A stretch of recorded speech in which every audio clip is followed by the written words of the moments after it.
में आधुनिकता की अत्यधिक प्रभाव है। गुरुदेव, ऐसे में घर के बच्चों को आधुनिकता और भक्ति मार्ग दोनों में किस प्रकार सामंजस्य मेल बनाया जा सके? यदि आप शास्त्रों का स्वाध्याय करें और संतों की वाणी को सुने तो भक्ति किसी के बट में नहीं है। वो विरक्त ही कर सकता है या अमुक ही कर सकता है, अमुक कुल वाला, अमुक विद्या वाला, अमुक लक्षण वाला नहीं। सचराचर जगत में सब हमारे प्रभु के स्वरूप हैं, अंश हैं, और सब प्रभु को प्राप्त करने का अधिकार प्राप्त करते हैं। भगवान कहते हैं एकमात्र मैं भक्ति के संबंध को ही स्वीकार करता हूं, मानो एक भगत करना था। इसका भाव हुआ कि सब कोई भक्ति कर सकता है, जो जहां से है। पुरुष नपुंसक नारीवा जीव चराचर कोय, सर्व भाव भज कपट तज मोहि परम प्रिय सोय। अपने बच्चों को कुछ मिनट बैठाल करके उनका चरित्र पावन बने, ये माता पिता को शिक्षा देनी चाहिए। आचरण यदि शुद्ध नहीं है तो भक्ति तो बहुत दूर की बात है, मनुष्यता नहीं रह जाती।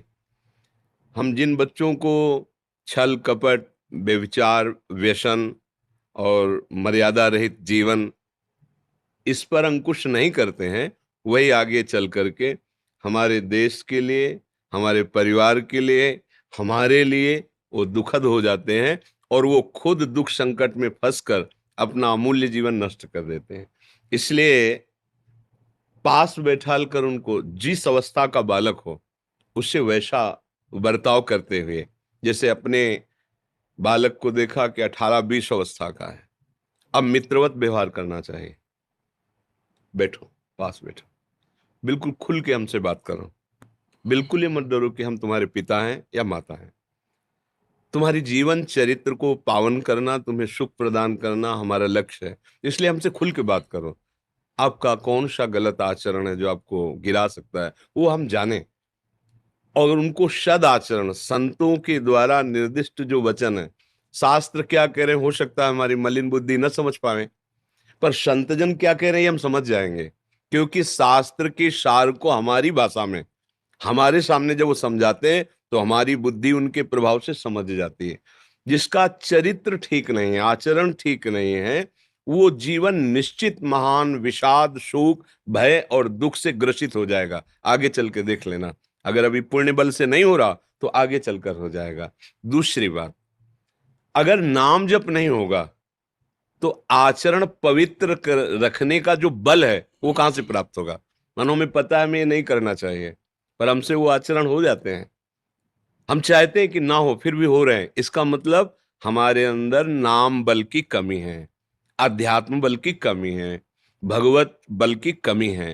तो भगवत बल को प्रदान करने वाला नाम जब तक हम अपने बच्चों को या स्वयं या हमारी समाज नहीं जपेगी, खुली बात है, तो आप ज्ञान उपदेश कर सकते हो, माना, आप बढ़िया लच्छेदार भाषण दे देते हो, माना, लेकिन आप आचरण नहीं सुधार सकते।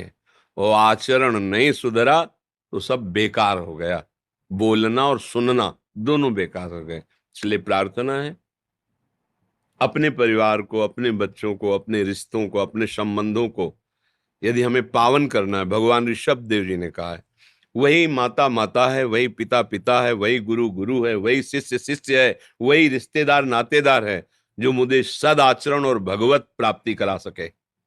भगवत प्राप्ति बिल्कुल सरल है, कोई कठिन नहीं है। विषय प्राप्ति कठिन है, क्योंकि उसकी सत्ता ही नहीं है। जैसे आकाश के फूल कठिन है, क्योंकि वो है ही नहीं।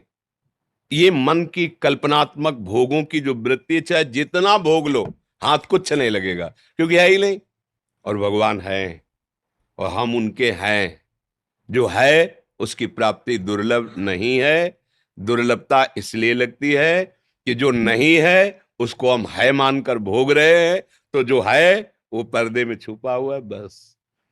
अगर आधुनिकता में भी उन्नति चाहनी है तो हमारी बुद्धि, हमारा बल हमको साथ दे, तभी ना। आप बहुत अच्छे विद्वान हो सकते हैं, बहुत ज्ञानी हो सकते हैं, बहुत आप पढ़ाई में उन्नतिशील हो सकते हैं, क्योंकि आपका ब्रह्मचर्य ठीक है, अर्थात चरित्र ठीक है और आपकी बुद्धि ठीक है, क्योंकि आप नाम जप कर रहे हैं, आप उन्नति प्राप्त करेंगे। ऐसा नहीं कि भजन करने वाला सांसारिक उन्नति को प्राप्त नहीं होता। ऐसा हमारे यहाँ इतिहास साक्षी है, वही राजा बड़ा प्रवीण और महापुरुषों द्वारा उसका चरित्र गाया गया है, जिसके ऊपर किसी महापुरुष का शासन रहा है। जनक जी के ऊपर सदानंद जी का शासन, भगवान वशिष्ठ जी के द्वारा महाराज दशरथ जी का शासन, गुरु बृहस्पति जी के द्वारा देवराज इंद्र का शासन। यदि हमारे जीवन में किसी महात्मा की वाणी है, भगवत वाणी है, तो हम निश्चित विजय को प्राप्त हो जाएंगे।